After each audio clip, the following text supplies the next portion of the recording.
Coach, playing Miami again for the second time in 6 days. Ultimately, we'll play them 3 or 4 times over a 3-week span. Just talk a little bit about what it's like preparing for a team you know so well, and then what you expect to see on Friday night. Yeah, I mean, again, a really focused week. You don't have to look too far back to review the video, to try and grow and learn from some of the positives that happened in the match, and also some of the the challenges that we face that we need to improve. Clearly, Miami's a really good team. They've been good all season, well experienced, and now the playoffs begin, and we expect a really competitive series. Great, go ahead, Jacob. Start us off.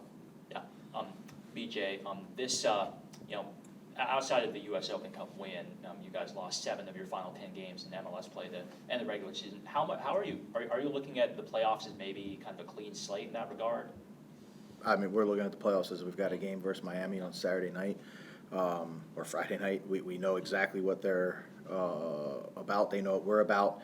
I don't think anything in the past is indicative of what's going to happen in the future, and I think we're pretty much anchored to the present, which is getting on the plane and trying to start this series on the right foot. I know you mentioned after Saturday's game that you probably didn't do a good enough job defending Lionel Messi, with his hat trick. I guess what maybe are some things that you took away from Saturday's game on just, how to limit his effectiveness? Yeah, I mean, listen, I still think it's a good team, right? Like, the team is really good, and he's a big part of that. He's a big focal point of that. But at the same time, I think as a group, we just have to be better collectively, defensively, making sure that the ball gets pushed into areas that we want it to get pushed into, and then when we retain the ball and when we win the ball, to keep it and still try to create goal scoring chances. Karen, go ahead. Just talk about the excitement of your locker room, just being in the playoffs and having this opportunity to take on a good team like Miami. Yeah, from the beginning of the season, we talked about earning our way into the playoffs. The playoffs are representative of your body of work, and I think the group is proud. I know I'm proud of the group, of the body of work that they've put in this season, and that's given us the opportunity, right? There's, I think, 14 teams right now that aren't playing after last night, and so we're fortunate to be in this position, and we're excited to get started. Go ahead, Claudio. BJ, as difficult as it is in any game to keep high pressure for 90 minutes, I mean, pretty much impossible. Nashville has had the best games of the season when you're able to do that for a longer period of time within a game. It seems like that didn't happen much in the second half. How can the team do that much better in order to beat these guys? Yeah, I think when you talk about setting your high press, it's about where are you losing the ball. And I thought we lost the ball ourselves too many times in our own half of the field. So therefore, it's very difficult to get out and press the team. So, for us, it's going to start with, are we able to be more secure with the ball when we win it?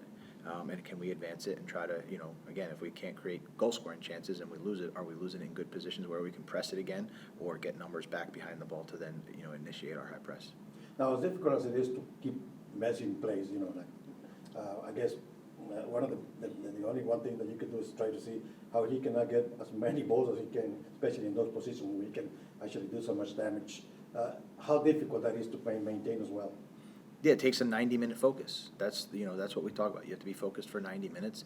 And again, I think it's more about the group collectively being able to do that and limit space in and around the middle of the field. So I think if we're successful at doing that, we'll limit opportunities. I don't think you can eliminate them, but can we keep them to a minimum? That's the goal. Yeah, Claudio asked about pressing. It feels like just with the players they have, they're like Busquets and Alba and Messi and DePaul, they can play through a press, but also if you sit too deep, then they can break you down that way. Kind of how do you try to balance that and not get caught out in the press, but also just not be passive? Yeah, I mean, you're talking about world-class players, and not just from the technical standpoint. I mean, you're talking about tactically. Every little thing you do, they continually make adjustments. And so for us, it's about the collective. Can we stay compact? Can we stay connected? And can we build pressure together? And I think if we're able to do it collectively, then we'll find moments to get the ball into areas that we think are good to, accelerate the press and try to win it. Then I want to ask about Sam. Obviously, kind of a career best year for him in the Golden Boot race up until the end. Just what have you made of his performance and his improvement this year, and also how important is it to have a guy like him you can count on for goals every game going into the playoffs? Yeah, I think I think for Sam, it's first testament to the hard work that he put in to have the season that he did, and it's a daily hard work. You know, the professionalism that he shows and works hard before and after training. You know, I think that it's nice when it comes to fruition on the field, and it's a great benefit for us because we know that we have a guy and with him and Hani that can score goals, and they're a threat, and opponents have to respect them, and then that opens up space for other people, and that helps them make their teammates better. And so, yeah, when you have a guy that can score a big goal, which he's done, you know that you're going to be in every single game. Bob? Vijay, how much more does the oh God, I just lost train of thought. Does it ramp up during the playoffs versus during the regular season? Yeah, I mean, when you get into these games, these series, I think even if you watched the game last night, like the intensity is going to go up. Everything gets magnified. The moments are less, so you got to make you have to make the most of your moments. But we have experience doing that through that Open Cup run, so I think that's going to help us and give us that confidence in the game that we can handle when it gets pushed up a little bit. But it certainly always goes up. It always goes up a notch, especially when you're playing a team that you have a lot of familiarity with at this point. How hard is it to beat a team like 3 times? Yeah, I think it's it's hard because you're so familiar with one another. So it's going to be, then it starts to get to where it's like about the mentality and the commitment and the group and being able to stay connected and focused for 90 minutes after you sort of like settle the tactics down, right? That's the beginning of the game, but the series is really going to come down to which team can stick together longer and compete, over this period of time. We'll go to Valera on Zoom.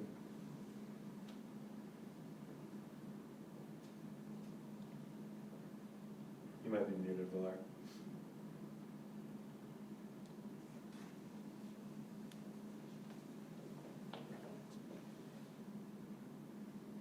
I will try John and come back to Valera.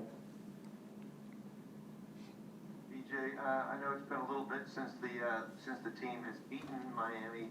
I wonder when there's a stretch like that, do you have to work, against doubt creeping in at all in the back of players' mind, especially, when things go wrong, if you allow a goal or two, does that at all creep into creep into the back of players' minds? Is that something that you have to address at all? Now, this group, I think, shown how resilient they are.